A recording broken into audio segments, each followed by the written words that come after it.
Ayan. Oh, okay. So we're now currently live streaming on YouTube. So, ayan. We're still letting people in. So if you have any coworkers or any friends who are joining us today, tell them there's still space in our Zoom room. Yes. And they can log in to join us. We also have Kay Eustachio, who's grateful for the gift of life. Yan. I want to thank everyone for being very participative in the chat. Again, we have a very exciting webinar topic that we are all looking forward to. So, okay, so I think this is a good point to start. Let me just cut the music for a bit because I wanted to indulge you all that today here in Positive Workplaces, we're actually breaking a personal record. Because before today, our highest attended free public webinar was at around 380 attendees. And right now, we're at about 480 and it's the numbers just going up. So I want to give you all a round of applause because you're all a part of this momentous occasion here in Positive Workplaces. And I wanted to thank you all. Ayon. So kanina pa kami ni Gabi nagsasalita dito. Why don't we introduce ourselves? So hi, my name is Luis Almazar. You guys can call me Alma. So I'm the Wellbeing Services Associate of Positive Workplaces. So when it comes to what we offer as our products and services, I'm your guy. And joining me is my wonderful co-host. Yes, hello everyone. I'm Gabrielle Gabi Liamson. You can call me Gabi. I'm the Learning and Development Associate of Positive Workplaces. So when it comes to creating content and facilitating learning sessions like this one, I'm your girl. Ayan. So thank you, Gabi. So we always start things here in Positive Workplaces with, of course, our mission, which is we co-create cultures that enhance the well-being of the Filipino workforce. And our vision is simple. It's basically to create a nation of positive organizations. But some of you guys might be asking, how do we do that? We do it through what is called our positivity ripples. Ayan. So what we do here is basically we start with the very core of it all, which is, of course, leading the self. We teach others to lead the self by imparting knowledge and skills that will better equip you with your well-being. And the reason why this comes first is before you choose to lead others, you must first lead yourself. So when we move on to leading others, we influence them and we improve their well-being just as much as we improve our own.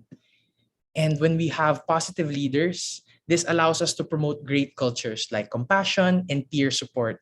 And these are just a number of cultures that contribute to what we call as positive workplaces. And that is how we fulfill our mission. Yes, and since leading the self is very important for us, this is one of the reasons why we really think about our monthly free webinars. And if for some of you, we're seeing very familiar names. Last month, we had the Ako na lang ulit, taking my life back from the pandemic theme for our January webinars. And this February, we are focusing with our relationships with work. And we are having 3 webinars this month. And for this afternoon, it's keeping things spicy, maintaining high employee engagement with Mickey and Rog. We also have for next week, Swipe Right, Bagay ba kayo ng trabaho mo with our CEO, John Baluyot. And of course, on February 25, we have Monica Silona for May Pag-asa pa ba tayo, spotting red and green flags of well-being. So just a few reminders because we don't want to keep you waiting. So just have another device or have another browser ready so that you can go to the links we will be posting during the webinar. And of course, prepare a pen and paper so that you can take down notes during the webinar. Yes, and we highly encourage engagement with the audience. So feel free to message anything in the chat. But I do want to say that please be respectful in the chat. Be always mindful of others' feelings. And with your opinions, you have to make sure that it's in the right space always. And at the end, of course, we offer an evaluation form. And that's how you'll be claiming your e-certificate. And that will be open for 30 minutes only. Although I have to mention that you have to make sure you write your full name or email and email address because sometimes we've had some cases of people writing pseudonyms and we don't reissue certificates. So please make sure you do that correctly. And I guess my final reminder for everyone here is this is actually our first time in Positive Workplaces upgrading our Zoom room to be able to accommodate 1,000 learners. So, kaunting pasensya na lang po if we encounter any problems, but please don't worry because our team is on standby and we will be doing our very best to prevent any of these from happening. So, without further ado, I will now welcome our speakers for today.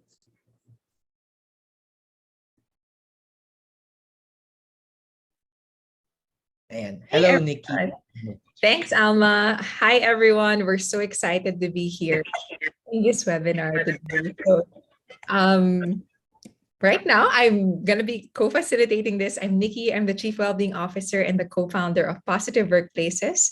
So I've been trying to share through the webinars everything that I've learned from my master's in counseling and also from my master's of applied positive psychology from the University of Melbourne. All the best tips there about work we've been trying to share in these webinars. And of course, I'm not here alone. Today with me is Raj Enriquez. Raj, would you like to introduce yourself?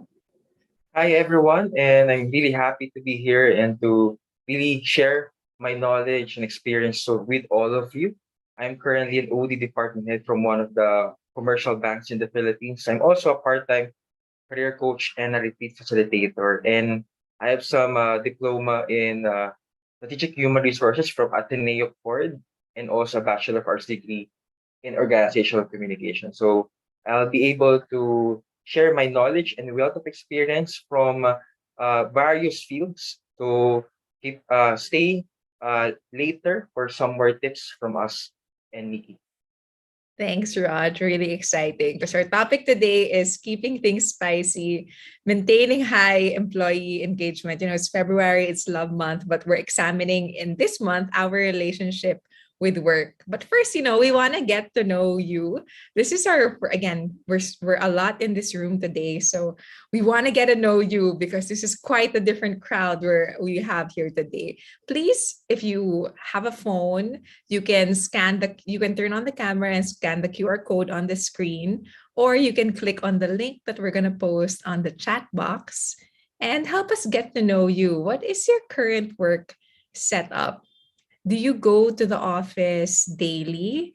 Do you work from home? Is it hybrid? Now, there are some days that you're in the office and there's some days you have to report at work, or is it not applicable? Maybe you're a student or in between jobs or retired, whatever it is. If it's not applicable, you can click that one as well.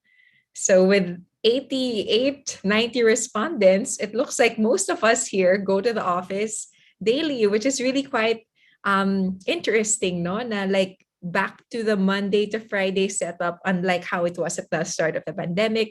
25 say they work from home, 26 say hybrid, and for 41 people here, it's not applicable.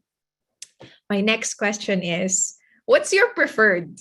Like if it's about preference naman, hindi yung mandated, would you prefer going to the office daily? Would you prefer that you work from home? Would you prefer a hybrid setup? Or would you say not applicable because I'm not going to be working, I'm still a student, I'm retired?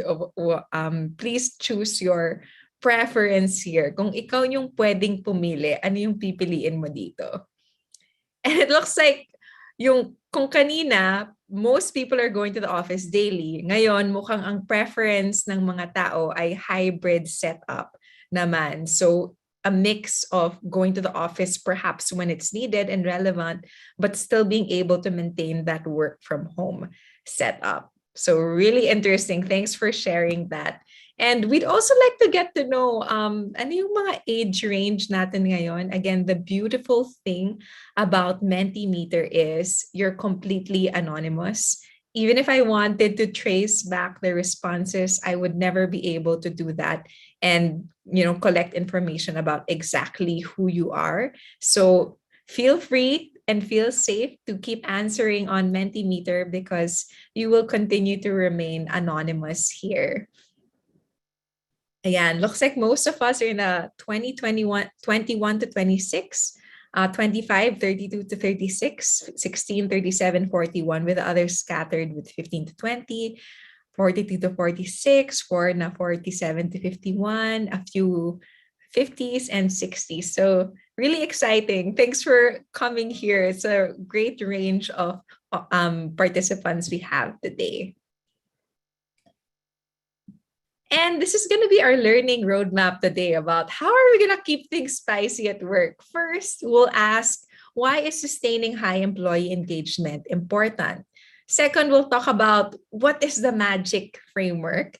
And lastly, we'll talk about how can we co-create high employee engagement, especially now that everything is so uncertain, things are changing all the time amidst the pandemic. So again, I want to get to know you. Rate your engagement by answering these questions. Slide it over to the left if you strongly disagree, and slide it over to the right if you strongly agree with each statement. Would you say that you are energized at work? Again, here's a QR code for that so that we can get a sense of your engagement. And we will also put the link of Menti. Lara has placed the link in the chat box. Ayan. Let's see. Would you say you're energized at work? Do you have a spring in your step when it's time to go to work? Parang excited ka ba bumangon on a Monday? Slide it to the right if you agree, left if you don't. Do you contribute and make a difference at work? And would you say the employees are committed in your workplace? It looks like we are a 3.2 on that one.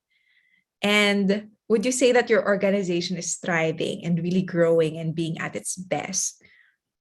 Interesting responses. So may range tayo for all. There are some people who respond close to the left and some to the extreme right, but there's really a range for everyone, and the averages are visible in your screen. We're averaging at a 3 point something for our level of agreement to those questions out of 5.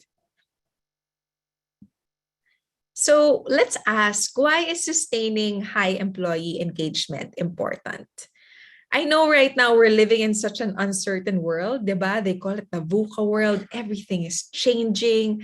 We don't know what the future will look like. Or, right now we're getting through the Omicron, the peak of the Omicron, that a lot of people getting infected recently. But is this the end? Is there gonna be another variant? Is there gonna be another lockdown?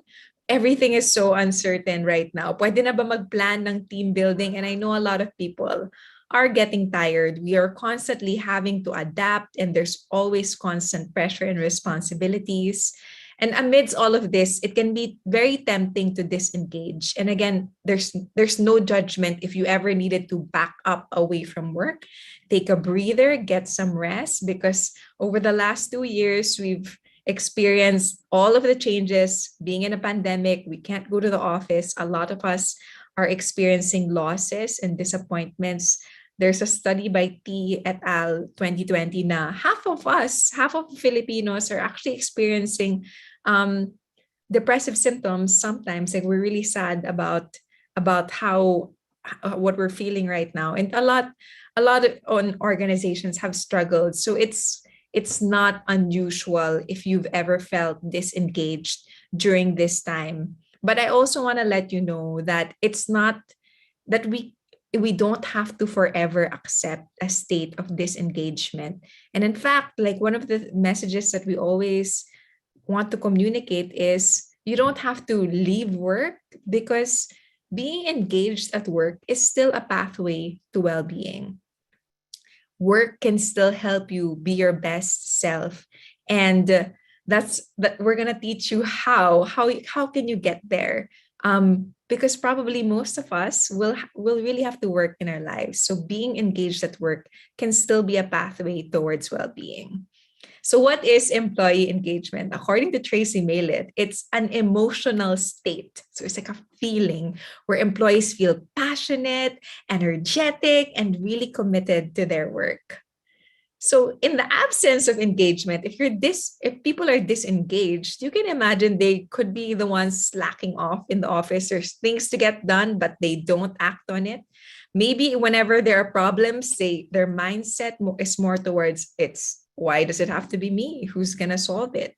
Or perhaps they're the ones who are really seeing, if your customers are dissatisfied, it might be the root of that may be because of a low engagement among the workers in the office.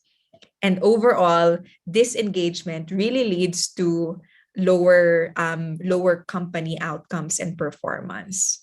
But if people are engaged, then it's the what's going to happen is there's going to be higher performance. There's going to be greater customer satisfaction, and you're going to be able to reach your business outcomes and perhaps even exceed your targets. And that's why engagement is so important. People feeling passionate and committed about their work has so many good outcomes. So I want to ask you, how confident are you in your ability to create an engaged culture? Can you scan the QR code here or click on the link on the chat box? Rate your confidence in creating an engaged culture. Would you say I slide it to the left if you feel I don't even know where to start? Di ko alam kung anong gagawin, and that's why I'm attending this webinar. Or would you say I know exactly what to do already? So slide it to the left if you don't know where to start, you don't know what to do, so we get to know you and we get to learn how much more we can support you in this webinar. Or slide it to the right if you can say, I know exactly what to do, I'm doing it well, maybe you're just here for some added tips. So it looks like we're averaging in the middle with 180 respondents. No, some people don't know what to do. Some people perhaps know a couple of what they should do, and 19 say they know exactly what to do. You know, the experts in the room. We'd love it if you, even later in the Q&As, feel free to chime in if you have ideas also on how to help people become more engaged. So we're going to help you figure out exactly what you need to do with this framework. So what is this magic framework that we're going to help you unpack? Let's make a distinction between employee satisfaction and employee engagement. Employee satisfaction, what's involved there? It could be yung compensation mo, yung bonuses, what resources you have in the office. Kunwari yung may mga ping pong table dyan, or my car plan sa work. These all contribute to employee satisfaction. And it's important. But it's not what will get you to stay in that company. Let's use your relationships as our metaphor. It's like, ooh, when you're, you don't know, let's say you're dating someone for the first time and your friends will ask you, guapo ba? Or like, and then it's the exciting part for you. Yeah, this person is attractive, good looking, ganyan. Pero it's not what is gonna get you to stay, or it's not gonna be what's gonna make you happy in the relationship. It's important itong some level of attraction or some employee satisfaction is important, but it won't get you to stay in the long run. What will get you to stay is actually magic. So M stands for meaning. You feeling like work has a bigger purpose beyond your daily grind. If you see the real reason, the purpose, the big thing that you're working for. A stands for autonomy. If you are allowed to work at your best by forming your work habits and your work environment, if you're allowed to set a direction for yourself, that is autonomy. G stands for growth. If at work, you are able to step out of your comfort zone and attain both personal and professional goals, then that's growth. I stands for impact. It's recognizing good and relevant results for the work that you do. Do people see the impact that you make? Do you see the impact that you make? And C stands for connection. It's feeling like you belong to something bigger. So I'll be handling the first part, and then later on, Raj will talk to us about impact and connection.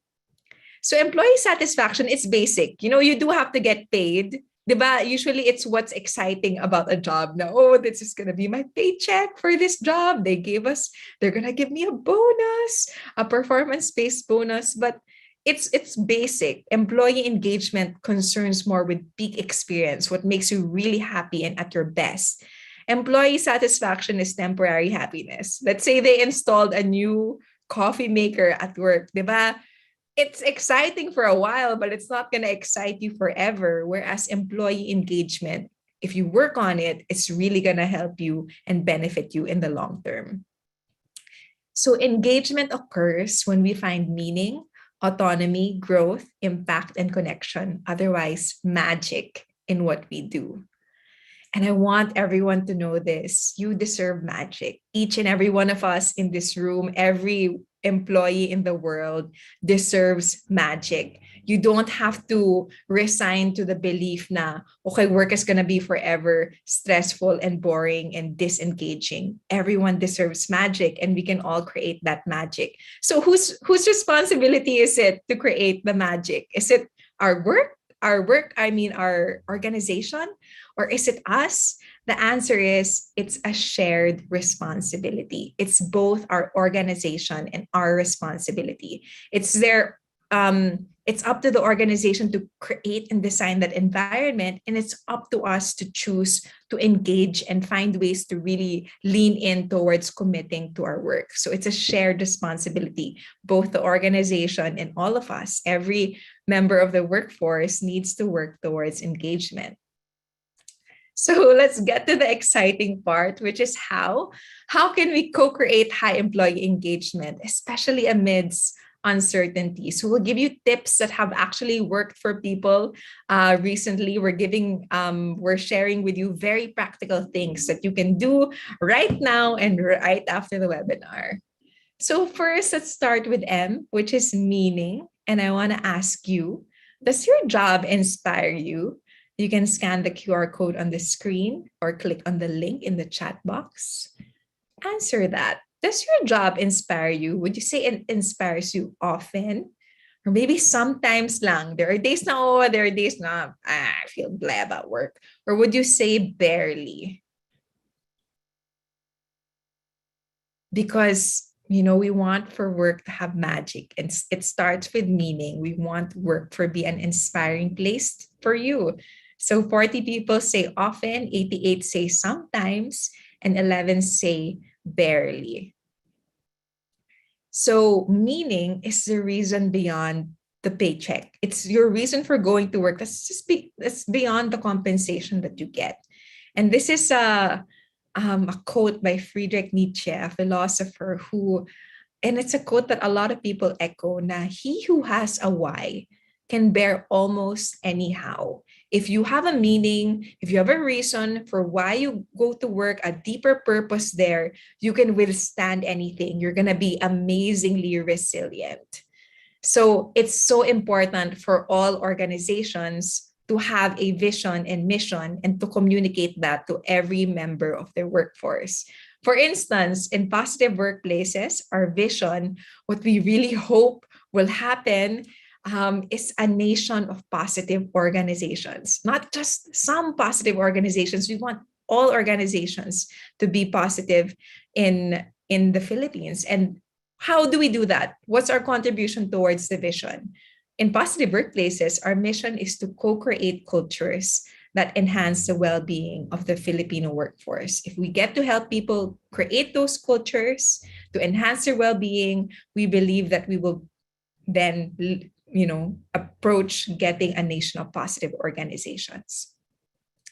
I used to work in this organization. I used to be a teacher fellow for Teach for the Philippines, and they deployed me to teach in the public school.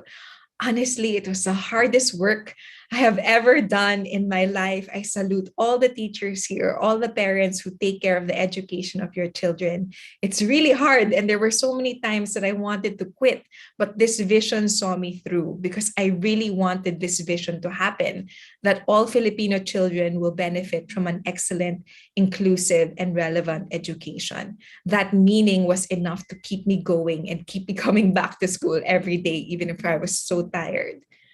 There are other organizations in the Philippines like Globe who articulates this vision, like beyond just selling phones or giving us a line or prepaid. Really, their vision is a Philippines where families' dreams come true, businesses flourish, and the nation is admired. So every little thing that they do at Globe, they know leads towards this grander vision, and that keeps people excited about it. In NASA, this is their vision: to discover and expand knowledge for the benefit of humanity.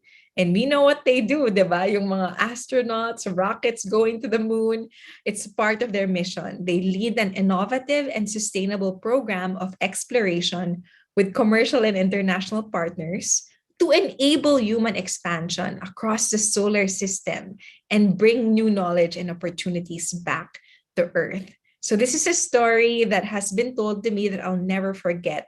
In the 1960s, President John F. Kennedy was touring NASA, and then he approached a man holding a broom. So he asked the janitor, "What is your work here?" And the janitor said, I'm helping put a man on the moon." So if in your organization, everyone, no matter what work they do, says the vision or says the mission, that what they are part of the mission, if everybody feels that they are part of the mission, then you can bet there is meaning. The meaning is palpable in that organization. That first element of magic is there. If people can say, the mission, my work is helping put a man on the moon. My work is getting to this mission. So it's not just about cleaning floors. You clean it because when you do that, you're creating an environment so that everyone can do their work to help put a man on the moon. That's what you're all doing in that organization. So if you want people to resonate with the meaning, if you want members of your organization to be just like that janitor who knows that every little thing he cleans, every little thing he does is related to the mission, here are some tips for you, for the managers especially. Make the mission, vision, and core values known. Oftentimes it's on our website, it's on the wall, but people don't know it because nobody speaks about it. So if you have an opportunity to talk about it in a meeting, in a summit, in a town hall, in an interview, make it known to people.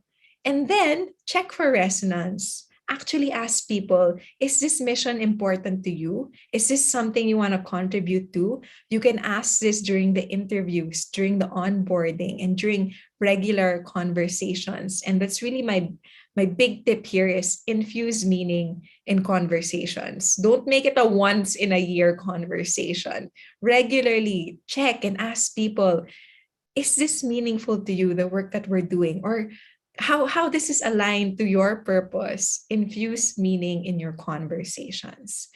And if you are an individual, this is an exercise I'd love for you to do. List down all of your values and then list down the organization's values. You can often spot this in the website or even in the conversations that you have. And if you haven't done this yet, it's really important, if you want to find meaning, to find the intersection or the integration between the two. So, for instance, my values are kindness, showing love for others, helping, inspiring, empathy. Those are all values to me. And I see that in positive workplaces, it's very integrated to those values. So every day I wake up feeling that my job is really meaningful.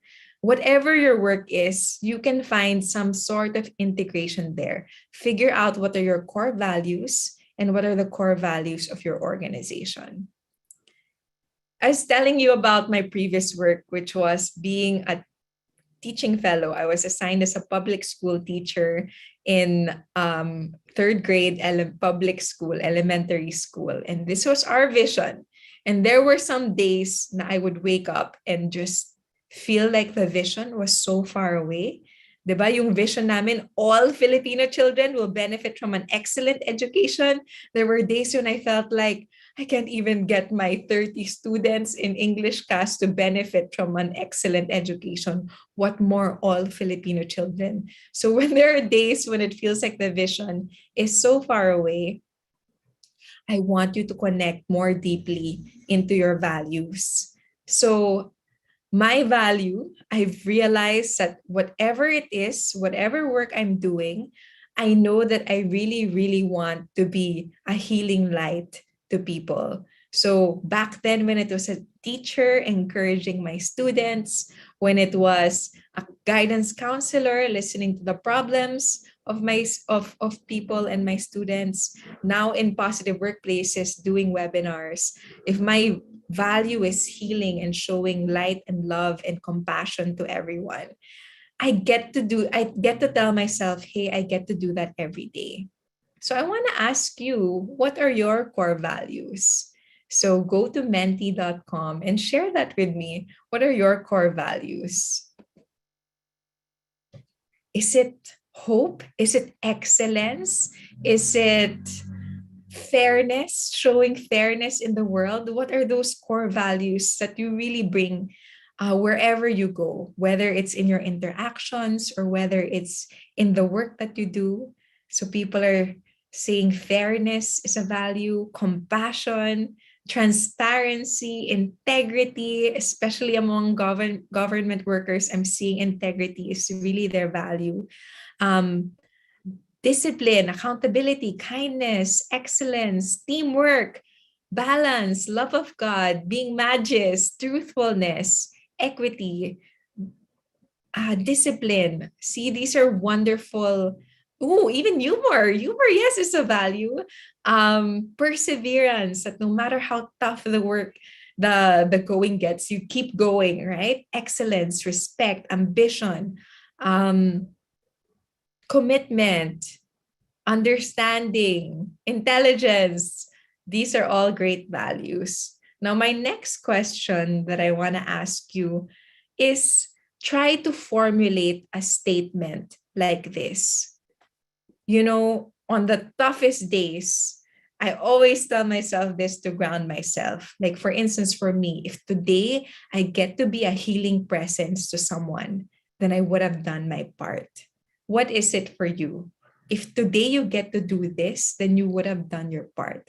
So someone said, if today I get to show fairness and justice or being just, then you would have done your part. Or you can tell yourself, if today I got to share even a little bit of what I know, then you can rest easy and go to bed knowing, hey, you really did your part.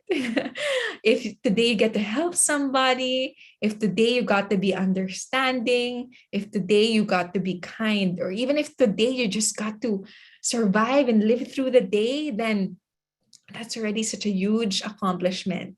If you were able to serve others, oh, I love this. If you're an enabler of a person's best version of themselves, diba? Not, I guess there are some days when the vision kind of seems far away because that's the very essence of a vision. It's so grand, it's so big, but you can still find meaning in telling yourself, if today I got to do this little thing, I would have done my part to make the world a better place. If today you got to forgive, if today you got to support your women economic programs, if today you made someone laugh, if today listened, if today you were able to show an I can attitude and spread it, then that's a really huge thing already to help you feel meaning in your day to day. So these are beautiful statements. I hope you also write this down on your paper because I never want you to forget these things that you say. Maybe sometimes we feel we are so far from the grand things, but if today we get to do these little things, be a blessing to others, coach others, then you would have done your part. I love these statements and thank you for your participation here. The next part naman of magic is autonomy. 'Di ba? Ayaw natin yung mina-micromanage tayo. Ayaw nating nasasakal tayo. So, I want to ask you this. Do you have the opportunity to decide for yourself how to go about your work?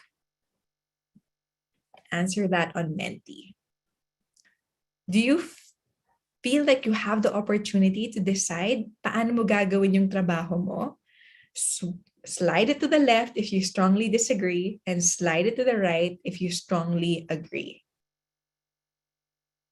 Ooh, okay. I love that a lot of people are saying that they strongly agree, with some of you na strongly disagree. Maybe these are the ones who feel na they are being micromanaged or they are being told exactly what they have to do. This is this is what's gonna lead people to feel very disengaged pag wala silang autonomy. So it's really important to have autonomy. Autonomy is allowing you and the people around you to work at your best by forming your work habits and work environment. How do we give people this freedom to choose, this freedom to set their paths, their habits, create their work environment? I'll show you, because without autonomy, people will feel na parang I'm not respected, I'm not valued, you're only telling me what I have to do. I feel like I'm just an extra arm to you, I'm not a person here. So as a manager and as an individual, if you want to have more autonomy over the work that you do, it's so important that you know your key performance indicators. Know your vision and your mission, what you have to do and what is expected of you, and put it down and list it down. So for instance, in positive workplaces, yung goal namin, yung vision namin is to create a nation of positive organizations. And we know to get there in 2022, we want to train 1,000 leaders, in 1,000 positive leaders. So there are people in our organization na yung KPI nila ay design 2 courses for leaders or facilitate these courses for leaders. And when they do that, they know they are getting to our grand vision. So what is your role as a manager? Your role is not to tell the person exactly what they have to do at every moment they are at work. Your role is to help them see what they have to do and then give them the space and the freedom to strategize, to figure out how they're going to solve that problem and how they're going to get there. Because honestly, as a leader or a manager, I am going to die an early death if I had to tell someone exactly what they have to do all the time. So it's hard for a manager. It's gonna be so taxing on you if you are gonna tell everyone what to do. Because as soon as they're done with their work, they come back to you and you tell them what to do. It's so tiring. And people don't like it. People want autonomy. So make sure as a manager, claro to everyone in your team what their KPIs are. And what you can do then is to monitor it. So for instance, every Monday we have a meeting with the leaders in the team, and we ask them about how their progress in reaching the target. Kunwari yung monthly target namin for positive leaders trained is 85. And let's say it's middle of the month, we're at 40. We will ask, are you on track? Or what can you do to train more leaders? It's up to the members of our organization, the members of our team, to tell us what are their strategies, how do they intend to achieve this. Lalo na if we're falling behind on target, we remind them of the KPIs, but we ask them, oh, how can we support you? Or what are your strategies in place? If we're falling behind, what can we improve? What are the things that we have to change? That's more, as managers, we coach a bit more, but we leave people to set their path. So that's something that you can consider doing to give people more autonomy. Just make sure they know their KPIs, monitor it, and coach them to get there. But don't tell them, don't be the one telling them exactly what they have to do all the time. It's tiring for both the manager and the employee. And also listen to your audience. So for instance, in Uber, the company who's in they're doing like transportation, they help with transportation, they listen to their employees. So their chief people officer said, we are rethinking what post-pandemic work arrangements should look like and want to provide our teams more flexible ways of working, because they've heard from the people na, you know what, this work from home setup actually works for us and I don't want to have to go back to the office anymore. Or so they've listened and they've created the policy. Now, first, the employees will have more flexibility on their preferred office location. They don't have to report back to their original office. They can choose which Uber office they're going to come to, and they don't have to be limited anymore.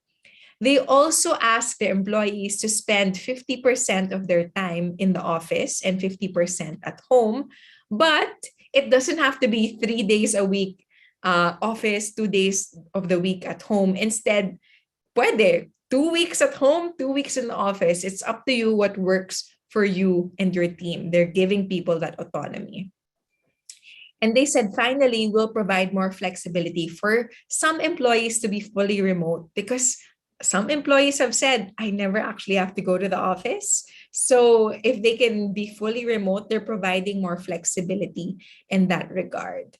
So listen to your employees. What are they saying now that the pandemic feels like it's kind of getting better? Listen to your employees. Diba? Kanina we surveyed. Most people report to the office daily, but most people say, I prefer hybrid. So organizations and managers should conduct that pulse check with their employees and then figure out how can they respond based on the preferences so that they can give people the autonomy, because it's the second ingredient to magic and engagement at work.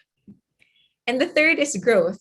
Growth is really important. And when you, this is a research by Csikszentmihalyi. If consider two things: challenge and skill.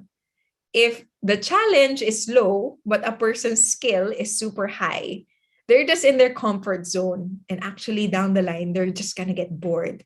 But if the challenge is super high and then their skill level doesn't match, they're going to be in the panic zone and they will be too afraid to even do anything. Palpitations lang ang aabutin ng tao dyan.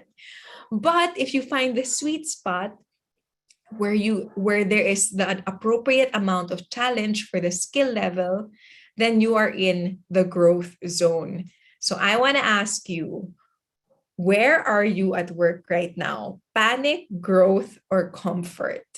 So let us know by scanning this QR code or by clicking on the Menti link in the chat box. Mostly, I know it's not always the case, but primarily, most of the time, would you say you are in panic zone at work? Would you say you are in the growth zone? Or would you say you're in the comfort zone, that you're actually quite bored and you're not growing anymore? We want for people to be engaged. We want them to be in the growth zone. So looks like 37 have said panic, 71 have said growth, and 51 have said comfort. We want for more of you to be in the growth zone. So it involves stepping out of your comfort zone so that you can attain both personal and professional goals. Here is a tip that one of our past speakers has shared with us. What he did was he photoshopped what he would love for his LinkedIn profile to look like. It's always been his dream to work in the World Bank Group, and he put it on his Photoshop LinkedIn page na he will be working and leading in a World Bank Group. It's been such a big dream of his.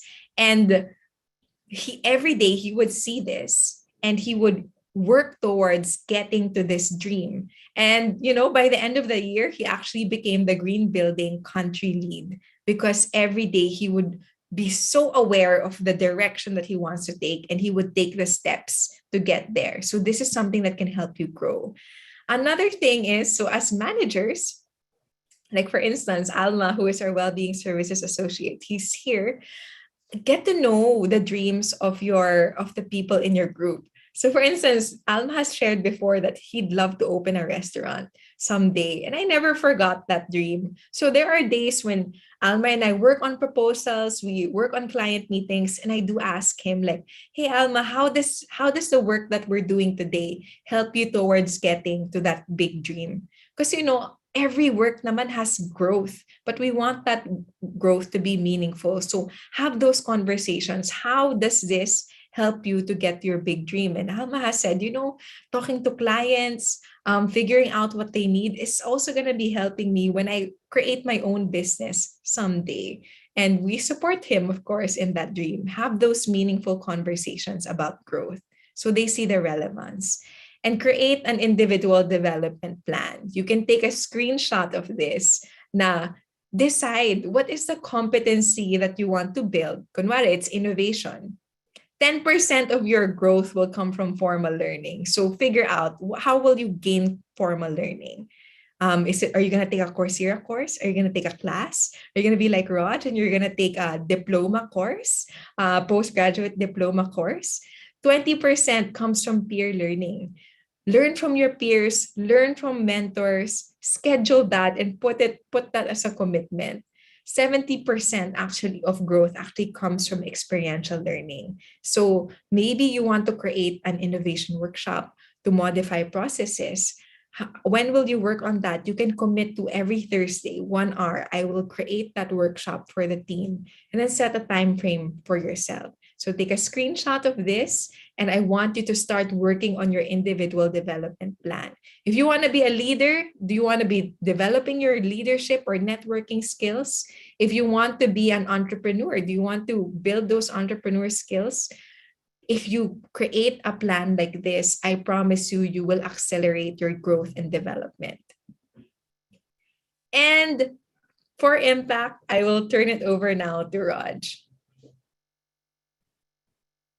All right, thank you, Nikki. And I hope that you've learned a lot for the first three ingredients of engagement.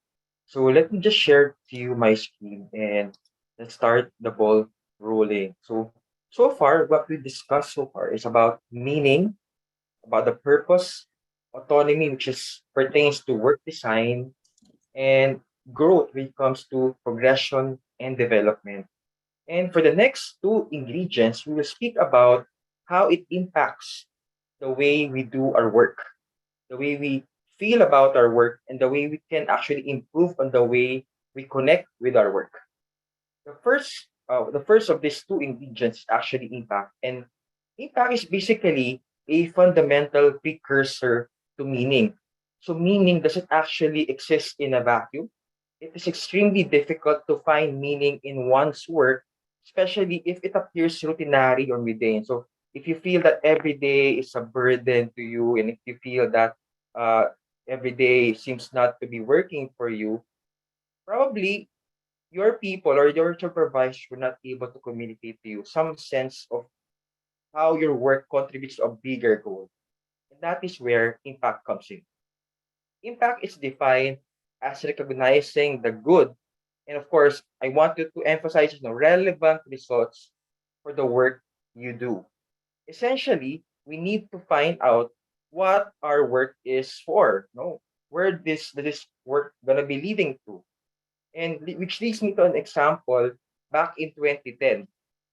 And in 2010, there was actually a news article about Foxconn employees. And Foxconn employees are the factory workers that manufactures Apple products, those gadgets that we're actually enjoying nowadays.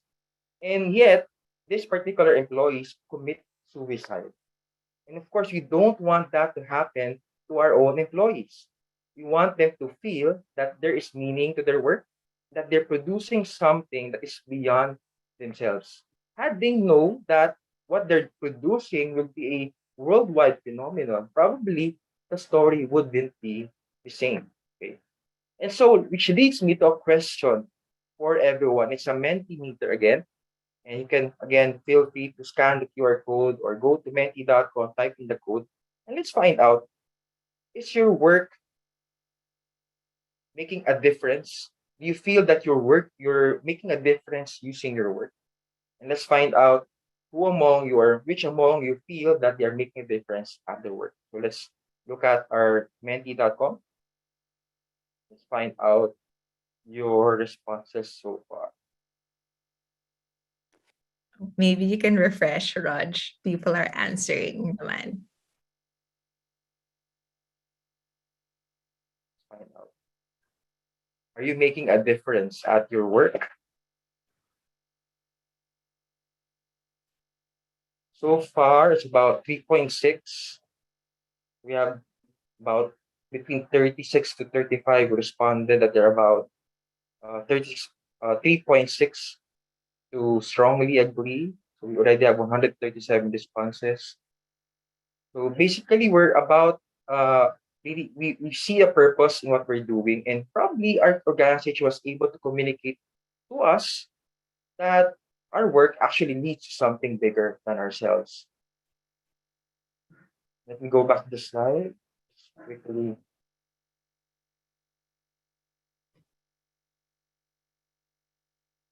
Having known that, okay, there was a employee engagement survey designed by DecisionWise, and one of the typical questions that they ask their employees is this: most days, do you feel that you're making a significant progress in important work projects or initiatives?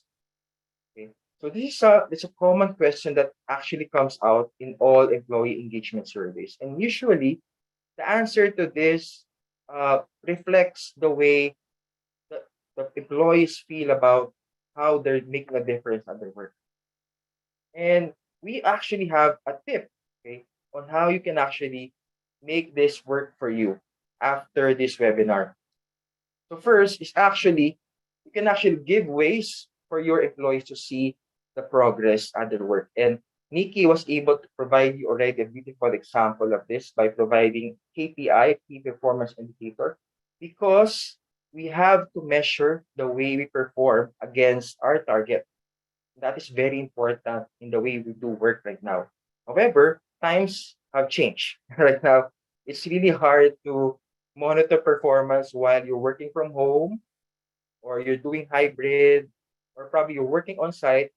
It's all actually difficult and challenging to also do that because right now I'm part of the OD department, which actually measures or conducts the annual appraisals, and it's really hard to help people identify the right KRAs and be able to provide the concrete achievements because it can be anecdotal.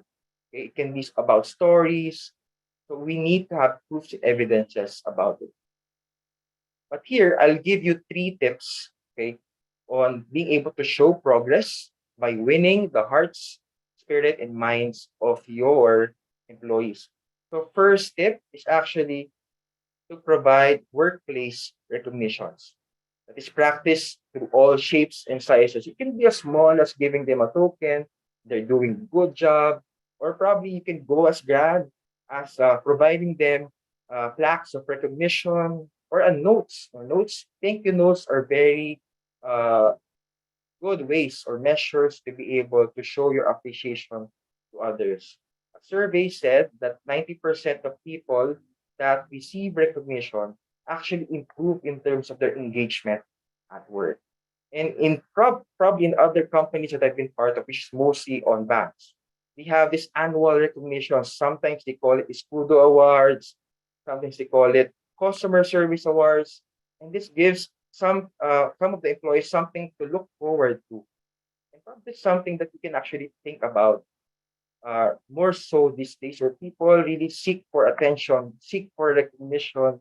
And I think small acts of recognition will really do wonders. The next step is actually to integrate progress checks. And I really and firmly believe about this quote that what doesn't get measured doesn't get done. If you don't put any target or you were not didn't put to paper the things that you promised to do this year, it won't happen. Okay.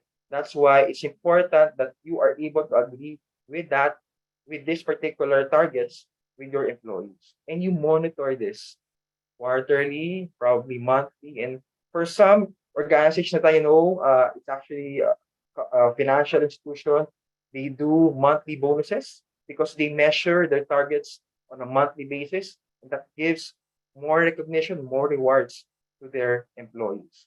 And the last tip when it comes to monitoring progress is actually to just be able to help them notice and recognize how their work contributes to the company. They always see the big picture.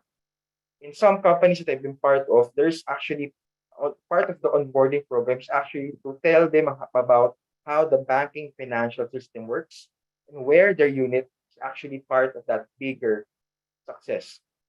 That gives us a sense of idea that yes, I'm doing something really good. Okay. And one of the type of companies that actually does well in this are actually startup companies. That's why a lot of millennials are attracted to these kinds of companies because they're able to show the bigger picture to their employees because they're able to communicate properly, they're able to visually present this, and they're able to use this as a rallying point for all their employees to be able to be onboarded to their vision. And so these are the three tips to be able to win your your employees, okay, by looking at the progress. Okay. And now we move on to the last ingredient of our employee engagement. Of course, magic will not be complete without this last ingredient, just the letter C. Okay. While meaning, autonomy, growth, and impact are introspective qualities, so they are processed inwardly. The last ingredient is connection, and it is actually processed outwardly. Okay, and it completes the magic framework. And connection is actually defined as a element that is projected for others. Okay, and you actually and connection actually involves collaboration, communication. In it actually entails you to actually seek out, to reach out to others. And we completely define it as feeling that you belong to something bigger. Okay. And there are other ways to define this. And just a simple pronoun test right now will actually help us define if you're actually belonging to your organization. So if you refer to your organization as they o sila, means that you're actually an alien to the bigger organization. You don't feel that you're affiliated or connected to them. But when you say we or you say family, you're able to connect to your organization because there is actually that tayo mindset that this is I'm part of a bigger organization and I identify myself to this organization. And we also see that connection is actually part of the human need. It's a basic need that we need to actually satisfy. And it's actually between safety and self-esteem. So for us to be able to provide that connection, we need to firmly believe that we are already confident about ourselves, our safety needs are already satisfied before we're able to develop that connection and be able to establish that self-esteem, that confidence that we bring into ourselves. And so when we talk about connection, there are actually five types of connection in the workplace. And they are defined as first, social. So you are affiliated to the people around you and you spend most of the time with them. Okay. The next one will be the organization. You're connected to the organization because you feel valued and you identify yourself to the organization. Ito yung we mindset, yung tayo mindset. And then another connection is actually mission. You are connected to the sense of purpose and the mission of the organization. And a lot of companies are very good at this. For example, Globe, as Nikki mentioned, they have this what they call Globe of Good. And people, even though they're part of a different unit, they have this affinity, that mission and vision. That's why they continue to excel at their role. And there are also connections that are about values. So we spoke about values a while ago. What are your personal values? Does this align with the organizational values? Do you feel that the organization is actually doing the right thing right now? So these questions are something that we need to ask ourselves before actually joining our organization. And that will help us connect firmly, okay, with the organization. And the last connection is actually about tasks. Okay? You connect because this has a close proximity to what you're doing or what is your agenda as a group. There's actually a movie called Monuments Men. It's a special ops or special operation of U.S. Army soldiers who were tasked to retrieve cultural artifacts during World War II. During this time, this special operations is actually composed of different professionals that if you take a look at the group, they would actually not mesh with one another. There's a biologist, geologist, archaeologists, and there are surgeons in that group. But then again, what unites them is actually the task of preserving artifacts, cultural artifacts during that time. And now, since we now all know what are the types of connections we have in the workplace, let's now find out what are the type of connections you strongly have in your organization. So again, in our mentee.com, you may scan the QR code or look at the link in our chat box. Let's find out what are your strongest types of connections in the workplace. So we wanted to type in or click in two of this type of connections that you may have in the organization. I can share my screen so that it's a real-time update. There you go. Here's the responses.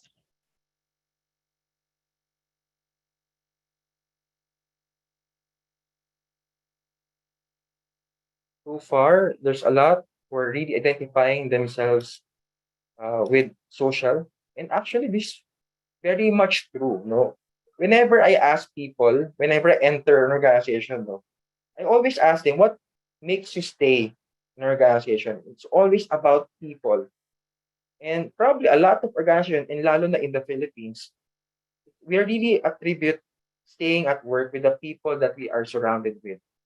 And that is probably something that we need to actually capitalize and strengthen as we move forward because people really look at their friends in the workplace as in a way probably lifelong friends. So, iba nga dyan, nagiging ninong na nila, iba nagiging nilang kabarkada, and for some, nagiging pa nga nila mga asawa.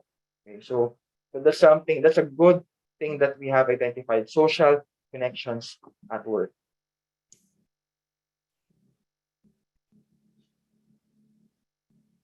So for us to be able to connect firmly to our organization or to the workplace, again, I have some tips here that you can immediately apply after this webinar. First, let's talk about the ABCs of connecting to your employees. First is actually always communicate. There are actually two approaches to this top-down approach, management down the line, or probably bottom-up approach. And it should have be influenced by speed, agility, involvement, and keeping charge. So connection happens when there is constant communication. It's not one way, no? Na top management lang magsasabi sa'yo. But one of the challenges here is that to ensure effective and efficient, we need to coach our leaders because they are our principal communicators to be able to make sure that we connect to the employees effectively. And nowadays, communication is very multifaceted, or there are many channels to it. We have Zoom meetings like this, we have MS Teams, we have other WebEx platform, there are also Facebook Messenger. There's a lot of technology out there, applications to be able to connect with one another. But the best thing is still doing it hybrid, no? A combination of face-to-face, online meetings, and using applications. And one of the things that we need to do is actually to fully equip people to be able to provide the right directions. We need to also provide them with the right communication materials to be able to know that information is provided in a uniform language. And of course, syempre, bawal ang fake news, no? Because it will spell a lot of misunderstandings along the way. So we really need to involve people. We need to do this with agility and speed. The next one would be is to instill belongingness. Okay? Inclusion here speaks about the individual thoughts and ideas that are being respected. And equity is about providing that power, constant platform for people to speak up. And diversity is the recognition that there are multiple identities in the organization that is represented by different ways, gender, ethnicity, place from birth, or their nationality. When this all of these three exist, there will be belongingness. It's the convergence of these three elements. And belongingness is defined as when the organization is able to engage the full potential of individuals, where their ideas are recognized, their views are acknowledged, and they are integrated together. In this new normal of work, belongingness has been clearly redefined. Some of us may feel isolated or alienated because there is no constant communication, but we need to have that environment of caring and understanding. Okay? We need to understand each other. We need to know their circumstances, their backgrounds, their stories. And right nowadays, HR, that's the industry where I'm part of. We're trying to make the experienced employees more immersive. That's why we bring out kits. We provide tangible items to show that we really care about them. And we also heighten events. So we have virtual events. So we need to always continue to have celebrations, virtual meetings, because this gives us a sense of normalcy. And probably this is the new normal that we will be experiencing from this day forward. That we will still have virtual meetings because these are particularly channels that actually enabled us to work better nowadays. And at the end of the day, belongingness is actually or involves outward looking while we are satisfying ourselves inwardly. That is the second tip. And let's now go to probably for me the one of the most important ways to be able to connect to our employees, which is cultivating culture. Sustaining connections all about anchoring about culture. And you need to have those anchors.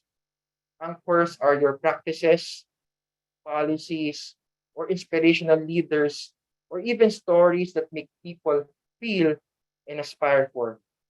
These inspirational leaders can really be your rallying leaders to be able to help people ease up the current situation that they're feeling right now. And cultures are also built on authenticity. As employees, we need to actually provide the power to them to be able to co-create the culture. We need to be sincere and authentic by that. And we do this by increasing culture stickiness, by being able to understand our employees better, by providing employee surveys to know how they're doing right now. And for example, in a company right now, last January when Biogesic was actually very rare, what we did was we conducted a survey and asked the pulse of our employees whether they are not feeling well, they need supply Biogesic. So when we found out these employees came back to us, and then immediately after we send out this uh, medicine to them to be able to show that we are very responsive to their needs. Another thing that we need to build more so nowadays is trust. And trust is actually the currency of connection. More so in banks where I am connected right now, we really need to establish that, both earned and granted.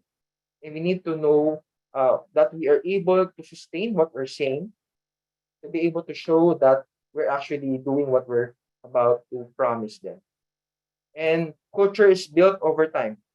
There should be an ecosystem where we cultivate the culture. Just like in the image that you see in your screens right now, we need to plant seeds on fertile soil, but we need to actually enrich with probably some sunlight and fertilizer for us to be able to strengthen the way of life in companies. And so let me just end our webinar for this afternoon by saying that creating engagement around simple set of priorities can function as a lighthouse. No? Right now, the culture should be the lighthouse when it comes to these dark moments that we're feeling right now. And we need to orient behavior. We need to provide that path towards that goal, and that is from Daniel Cole, the culture code. And so, in the end, creating engagement actually involves not only HR. No, Nikki already mentioned about this. It actually involves and starts with leaders that are engaged, who are natural ambassadors of culture. And with them, it will be contagious that we will be able to influence employees to be engaged. And a lot of us in different organizations and from my own experience being part of a lot of banks. And the longest that I stayed in a bank is because I felt inspired by the leaders, inspired. I was engaged by the mission and vision.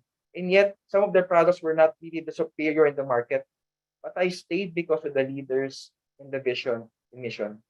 And at the end of the day, when we have engaged leaders and engaged employees, this is now the perfect recipe for a spicier relationship we call an engaged organization.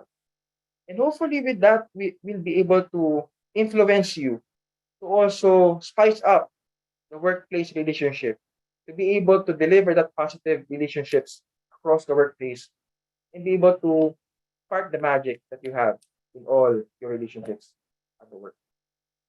So thank you. And on behalf of Nikki and Positive Workplace, we're really happy to have you this afternoon. Nikki?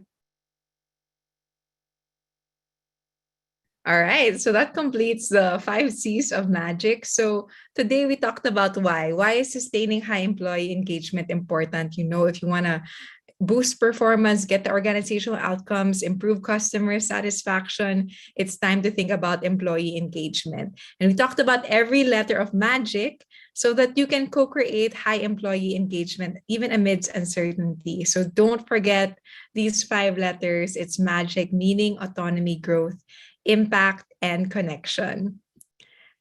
This webinar is actually the first part of a series on relationships with work. So Rod and I did keeping things spicy, maintaining high employee engagement today.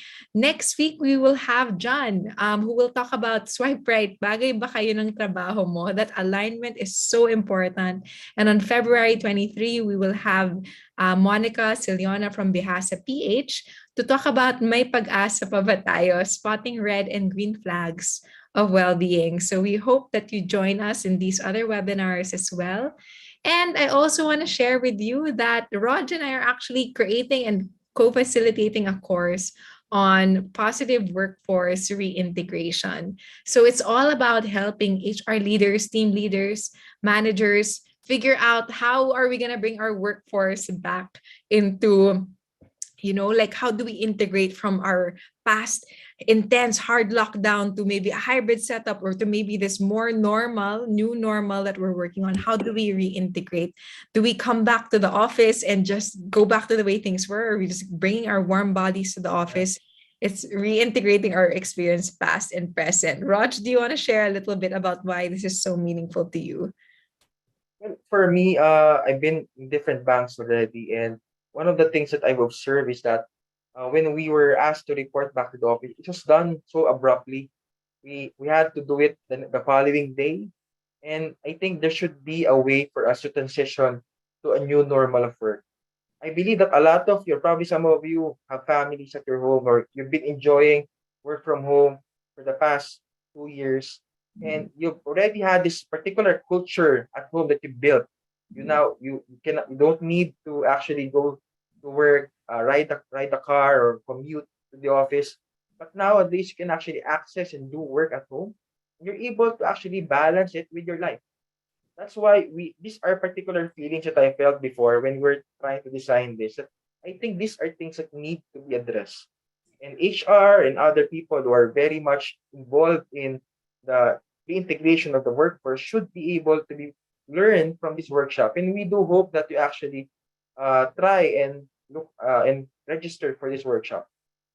Yeah, today is just a teaser. We only had a 1 hour with you today, but if you attend the course, we will be able to go in depth on a lot of critical skills and topics. And if you sign up by Feb 16, you can sign up for the booster shot, which is 50% off if you're a boosted individual. And these are the skills that you get to pick up. You'll get to do a needs analysis. How do you gather relevant information to make the best decisions, especially with how to move forward in this new normal? How do you improve employee engagement? You'll then design engagement activities, and you would be able to, by the end of the course, articulate a business case to management about the plan that you have. So this is what you will pick up from the course. And yeah, so sign up. If you do so by Feb 16 and then go for this discount, you will get 50% off. So I'll turn it over now to you, Alma, for our Q&A. Yes, hi. Again, I want to say thank you for that very enlightening session. Of course, we're going to move on to yung Q&A portion because I know that some of you guys might have some questions ready for us. So ayun, we have a representative in the chat who will send the link that you can click. But you can also, kung may phone po kayo, pwede nyo po i-scan yan para makapasok po kayo.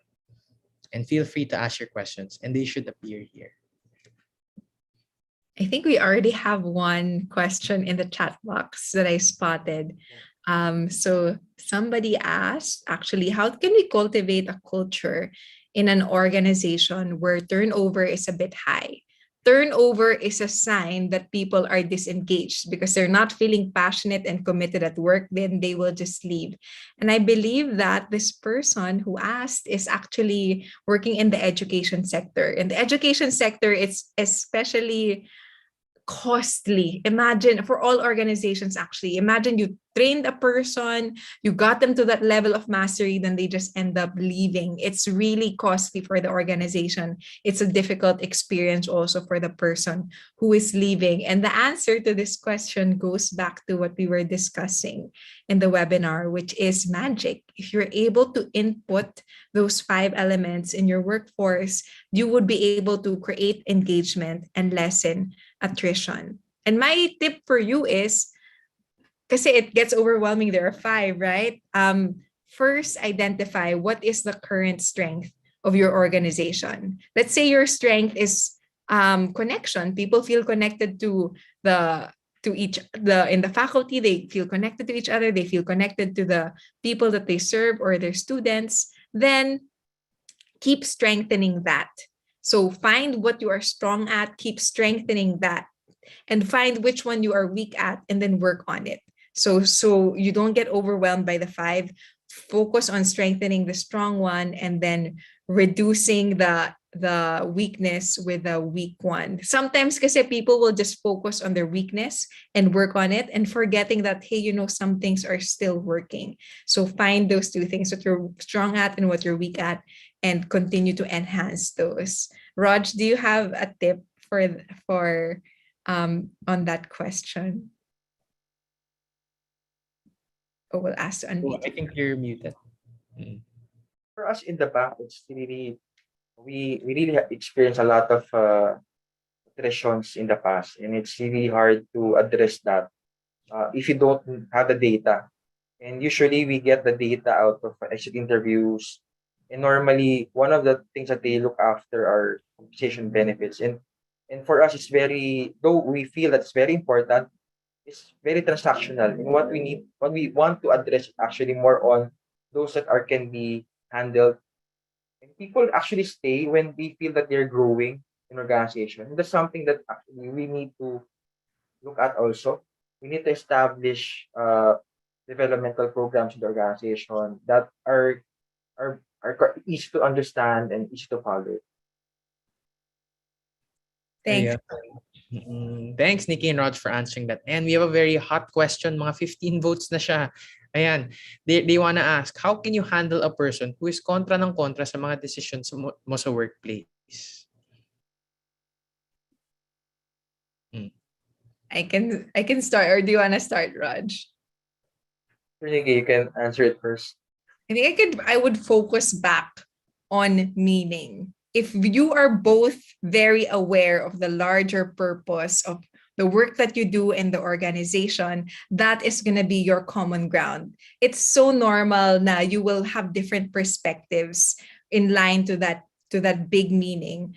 But use your meaning as a way to get back on the same page so that you can listen to each other. Like, this is my perspective because I believe this is what will get us to our big goal, which is meaningful to us. And then you can say, I have a different perspective which gets to the same goal. So now we can have a conversation about how our 2 perspectives overlap. Kasi kung if you're gonna come into it with a fighting mindset na I'm right, you're wrong, the kontra ng kontra will never stop. But if you anchor on that first pillar of magic, which is meaning, you both recognizing you are fighting for the same purpose, then you can come to that conversation with a listening stance.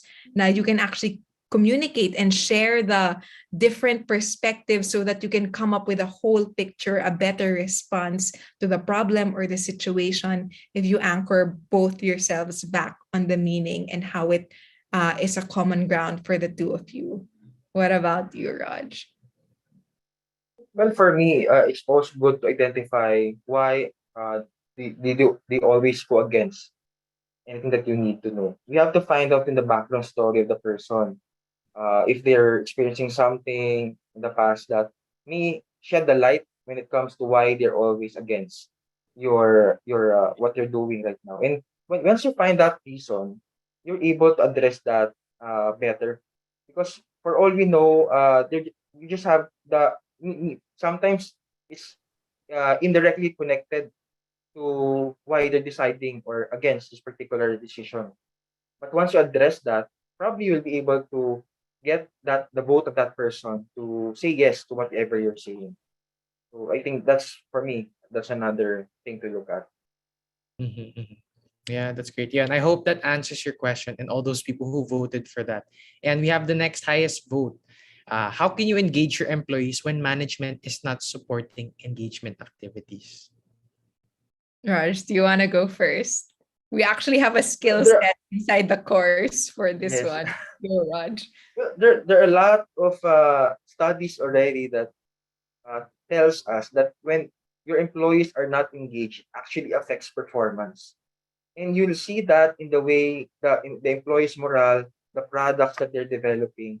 And what if you don't actually address this, the good people in your company will really leave you. That's why you really need to address employee engagement. And there are actually cheaper ways, there are more expensive ways to be able to engage your employees. The least expensive ways have been already provided as tips here, but these are things that we can actually go in a workshop with to be able to properly define what are the steps to be able to get management's approval. And again, management looks at numbers. When you're able to connect engagement to performance and also look at productivity, you're able to show that there's a business case when it comes to engagement. And part of that is actually building that business case, putting in facts, presenting it to management, and convincing them through a story. And that's something that we really need to do to be able to help people that engagement is something that we need to address right now. Mm, ayan. And I think we have time for a couple more questions. And the next one, highest voted. What if the executives or the bosses ang siyang mismong the one that drains you and keeps you from being engaging in the workplace? Paano naman?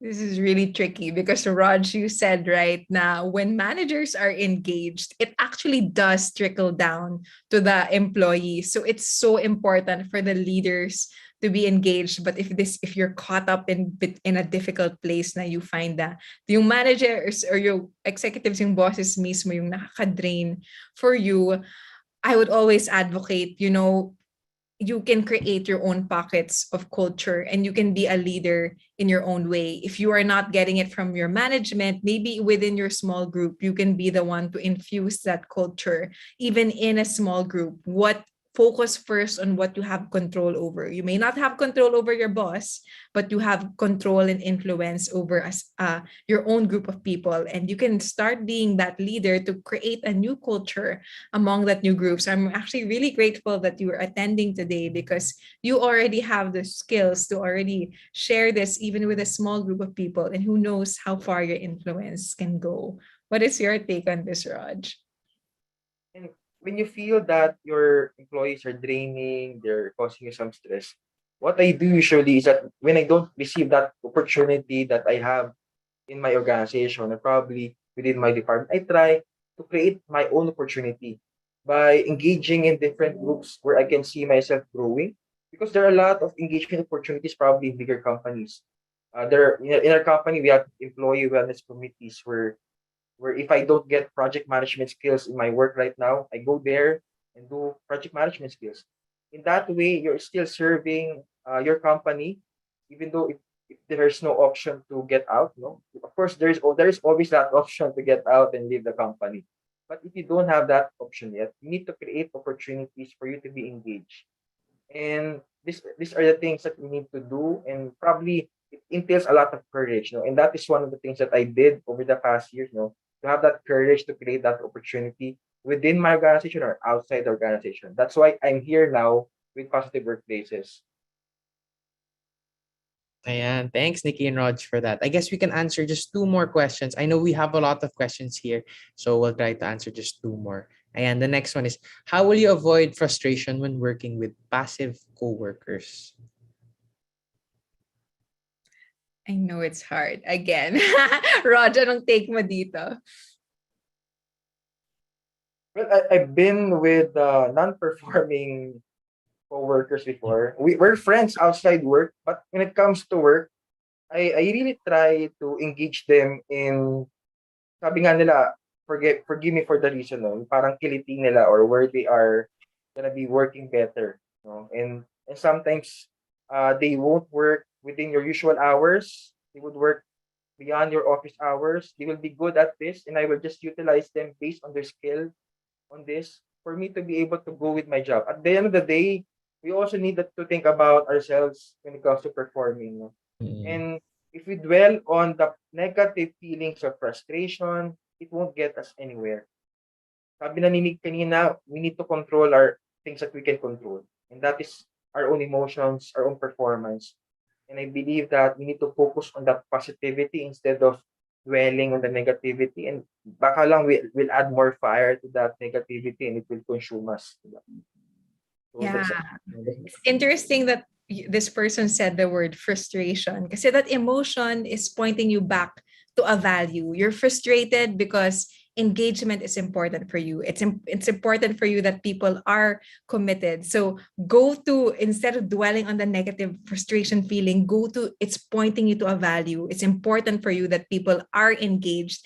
And that's why it's so great that you're here, because now you have those 5 elements to think about. So let's say, for instance, pick any of those 5. Let's say right now, let's pick G for growth. You can now have a conversation with that person na, uy, where do you see yourself in the future? What is your big dream? Can we sit down together and create a learning plan so that you can start building the skills to help you get there? And, uy, alam mo ba, itong project na to, makakatulong to sa'yo na mag-build ng skills to get you to your big dream. So use the magic as your weapon. Like, pick alin dyan sa 5 yung weapon mo for the day, and have that conversation with that colleague or with that person to help them become more engaged.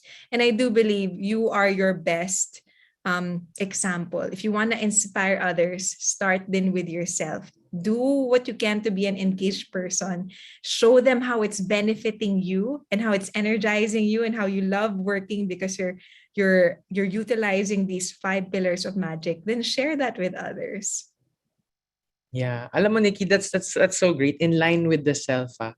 That's really so great. Thank you, Rod, for that also. I think for the next question, we can see a pattern in the questions here. No, meron dito yung boss, yung problema, yung management, and this 17 votes is about an introverted worker. So it's very similar. I think we can answer this question for 11 votes because it's more focused on the self. Ito, like engagement sa self to. How can you keep your passion in work? Kasi no problem naman daw siya sa work, pero naghahanap siya ng something new.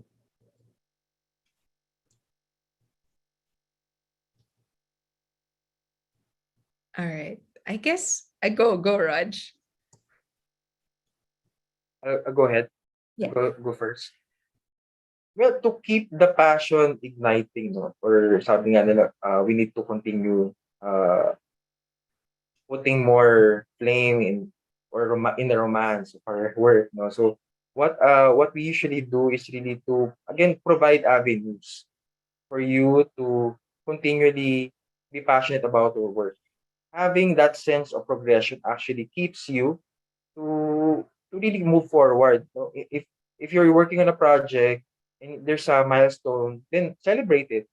Then that will continually ignite. Or if there are no opportunities right now, no, a lot of things can be done unofficially, within the realm of your work, and you can do that by continually contemplating on ways within the organization that you can have meaningful work that you can do.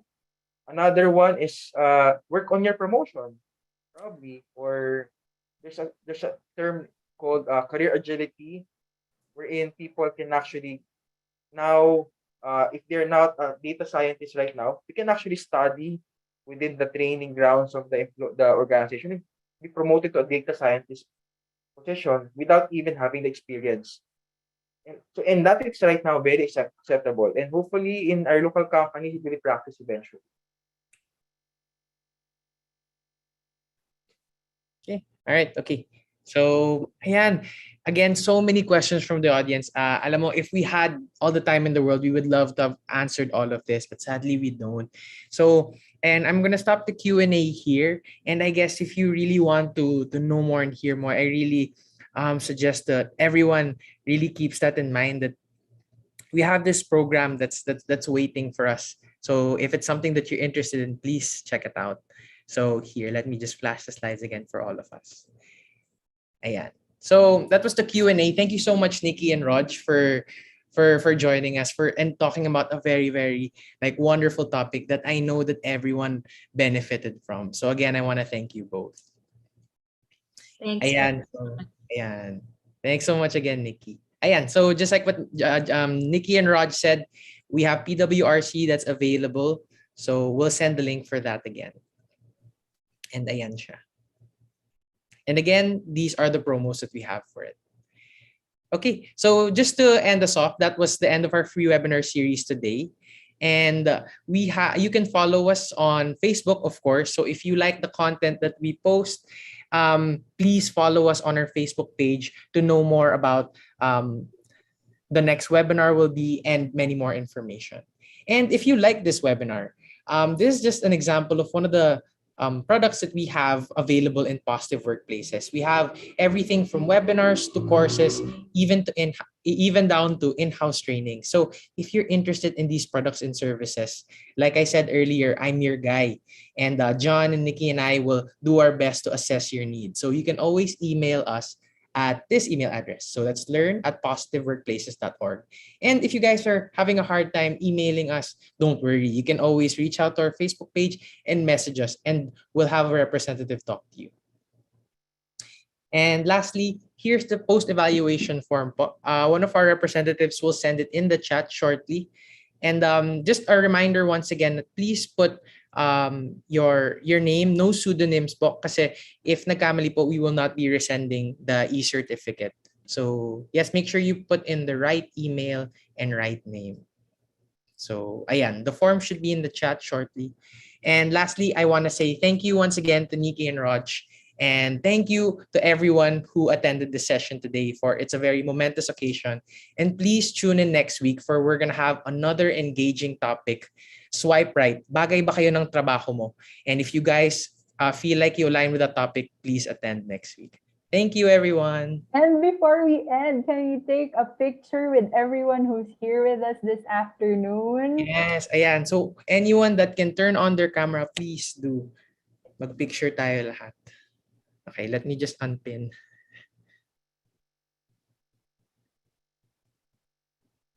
Okay. Okay. So, ayan. So, medyo marami po tayo. So, when I say 3, 2, 1, smile, kailangan natin i-hold for 5 seconds kasi marami po tayo. Okay? Okay. Okay. 3, 2, 1, smile. Okay. And thank you to everyone turning on their cameras and smiling. Again, it's lovely to see a very all of them. And actually, ang dami nag-on ng camera. Ayan, ayan. Yes, hello, hello. Hello, ayan. You guys all look great. Wow, it's truly a heartwarming experience to see so much of you guys who are very interested in our topics. And we hope to see you in our future webinars. And we hope you learned a lot from this one. Ayan. Thank you so much once again. And for those that need the post-evaluation link, it will be resent in the chat just in case matabunan. Thanks again for everyone for coming, everybody. Thank you. We're just gonna keep the meeting room open for around 15 minutes for those who are still answering the evaluation form. Yes. Have a great afternoon, everybody. Thank you and see you next week.